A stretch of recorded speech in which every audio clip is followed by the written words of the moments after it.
بنابراین این عزاداری هایی که انجام میگیرد، این گریه و زاری که میشود، این تشریح حوادث عاشورا که میشود، اینا چیزایی لازمی است.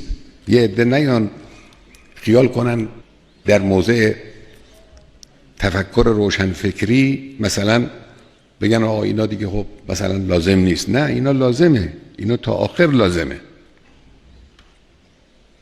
همین کارهایی که مردم میکنن، البته یه شکلای بدی وجود دارد که گفتیم مثل قمه زدن که خب گفتیم این ممنوعه، نباید این کار انجام بگیرد. این مایه دراز شدن زبان دشمنان بر علیه دوستان اهل بیت، اونا بحث دیگری است. اما همین عزاداری متعارفی که مردم میکنن، دستجات سینه زنی راه میاندازن، علم بلند میکنن، اظهار محبت میکنن، شعار مینویسن، میخوانن، گریه میکنن، اینا ارتباط عاطفی رو روز به روز بیشتر میکنه. اینا خیلی چیزای خوبی است.